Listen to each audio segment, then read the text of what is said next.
Parabéns, humanidade! Trouxemos de volta o lobo pré-histórico, versão beta remixada com DNA de cães e lobos modernos. E agora vamos fingir que isso vai salvar o planeta. É o apocalipse climático com filtro de Instagram para conquistar o patrocínio estatal.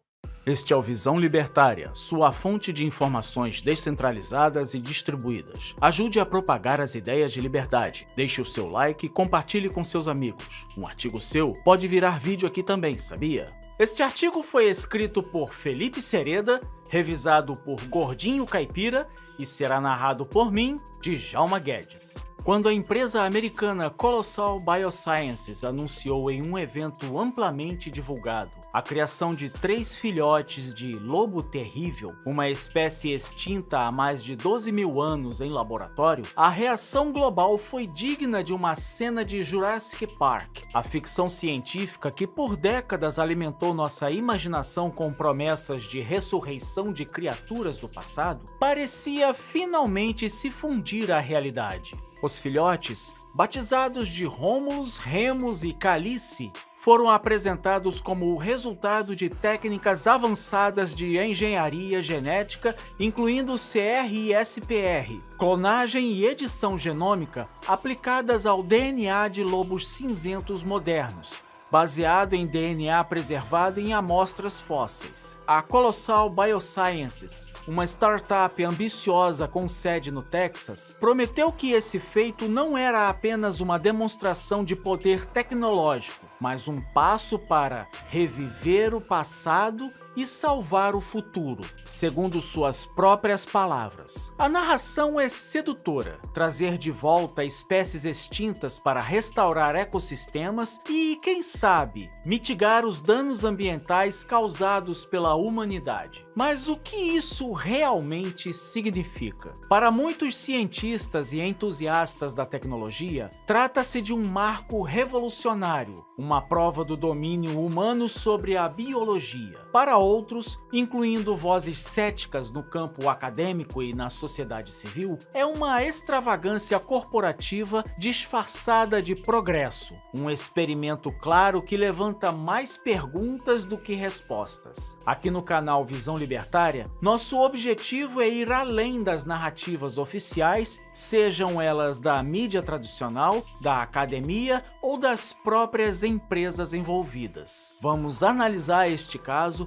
sob uma lente libertária explícita, examinando as implicações éticas, os incentivos econômicos e as possibilidades futuras, especialmente no que diz respeito ao transhumanismo, um conceito que, embora ainda distante para muitos, está intrinsecamente ligado a esses avanços biotecnológicos. Esses são realmente lobos terríveis?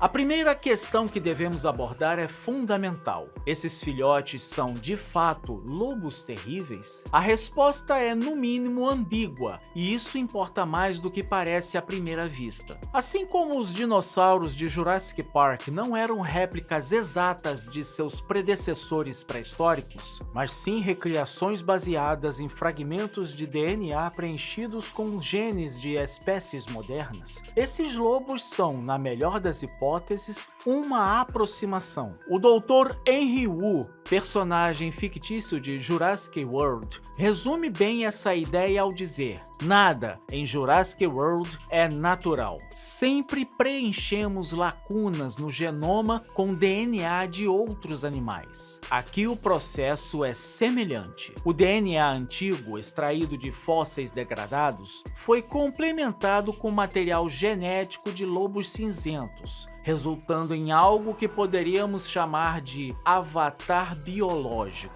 Uma simulação do passado, mas não uma recriação fiel. Para ilustrar essa distinção, vale uma analogia tecnológica. Quando Dennis Ritchie, um dos criadores do Unix, auditou o kernel do BSD, acusado de copiar o sistema da Bell Labs, ele declarou: "Esse é um sistema Unix, mas não é o nosso Unix." Da mesma forma, podemos dizer sobre esses filhotes: este é um lobo terrível, mas mas não é o lobo terrível original da natureza. Eles carregam o nome e parte do legado genético de seus predecessores naturais, mas são, em essência, produtos de design humano, moldados por escolhas meramente estéticas e de interesses contemporâneos. Isso levanta uma dúvida filosófica. Estamos realmente trazendo o passado de volta? Ou apenas criando algo novo e chamando-o de antigo? Mais do que um avanço científico puro, o que a Colossal Biosciences oferece parece ser um espetáculo midiático carregado de simbolismo. As imagens dos filhotes posando no trono de Game of Thrones, uma referência óbvia à cultura pop, não deixam margem para dúvidas. O apelo aqui é emocional e comercial, não acadêmico. O produto principal não é o animal em si, mas a narrativa que o acompanha. Uma mistura de nostalgia pelo passado perdido, promessas de conservação ambiental e um futurismo reluzente que encanta investidores e consumidores. É uma estratégia de marketing brilhante voltada para um público que consome cultura pop e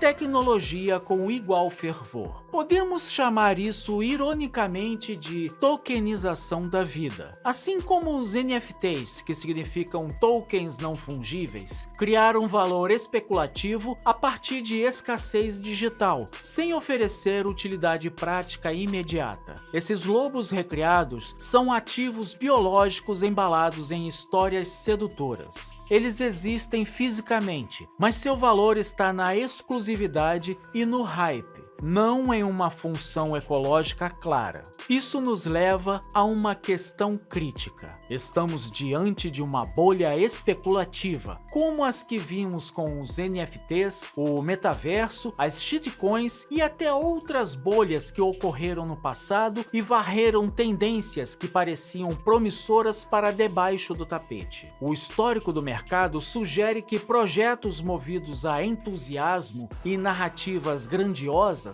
tendem a inflar as expectativas antes de colapsar sob o peso da realidade prática. Para justificar moralmente seus projetos e possivelmente atrair investimentos estatais, a Colossal Biosciences frequentemente recorre a argumentos ambientalistas. No caso do mamute lanoso, o próximo na lista de ressurreições, a empresa alega que esses animais poderiam ajudar a combater o aquecimento global ao pisotear a tundra e manter o permafrost congelado, reduzindo as emissões de carbono. À primeira vista, a ideia soa intrigante, mas desmorona sob escrutínio. A escalada necessária para um impacto mensurável seria colossal. Milhares, talvez milhões de mamutes criados e mantidos a custos exorbitantes. Isso sem contar os problemas logísticos, como a adaptação desses animais a ecossistemas modernos e os riscos ambientais, como caça ilegal e o surgimento de um mercado negro para presas ou outros subprodutos. Esse discurso ecológico é, portanto, frágil e logisticamente inviável.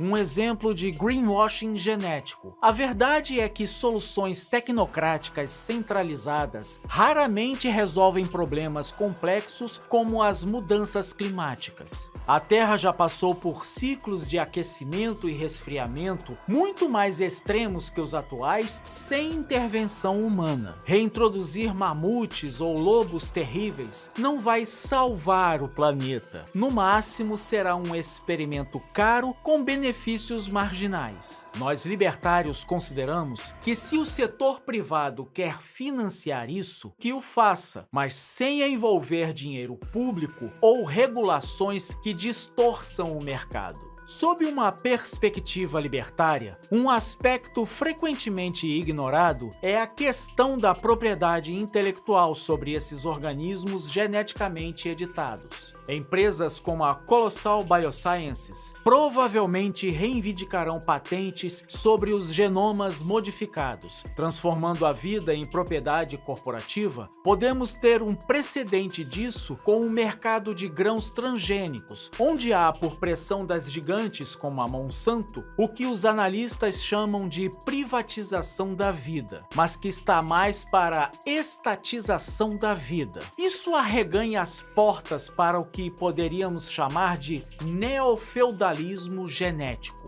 Um futuro onde a biodiversidade e até a vida humana seria controlada por monopólios protegidos por leis estatais. Se esses animais forem liberados na natureza e cruzarem com espécies selvagens, quem deterá os direitos sobre os híbridos resultantes?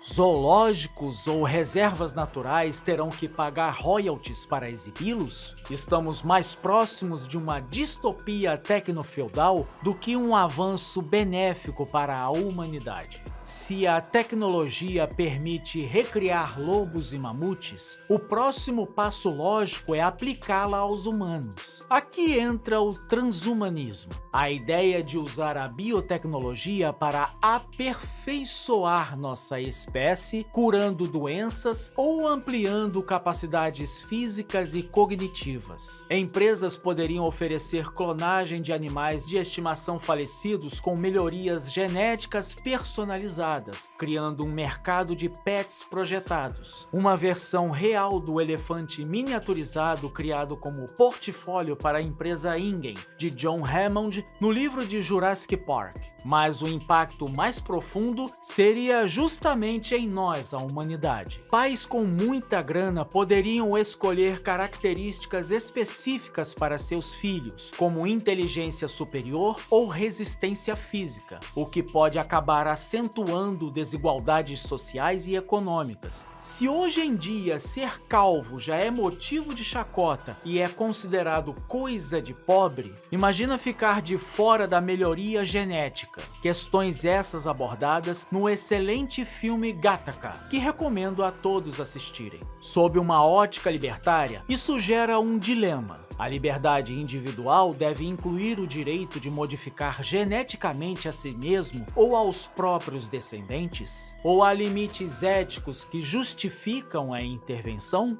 A resposta mais correta seria deixar o mercado e os indivíduos decidirem sem interferência estatal, pois, como analisado em Gattaca, são as estruturas hierárquicas centralizadas a fonte da discriminação social e elas só causam mais e mais desigualdades, enquanto o mercado, como agente descentralizado, tem sempre o incentivo de abranger o maior número de pessoas. O Estado busca sempre onerar a sociedade por meio de impostos para manter os privilégios de uma classe. Os lobos terríveis, mamutes e futuros organismos recriados são menos soluções práticas e mais tentativas de criar mercados especulativos, misturando emoção, narrativa e inovação. Eles podem ser o alicerce de um futuro transhumanista, redefinindo o que significa ser humano ou animal, mas, por enquanto, mais um produto de entretenimento do que uma resposta aos desafios reais que enfrentamos. A grande questão permanece: qual é o limite ético da nossa capacidade de interferir na vida? Só o tempo e as flutuações do mercado dirão. Obrigado pela audiência.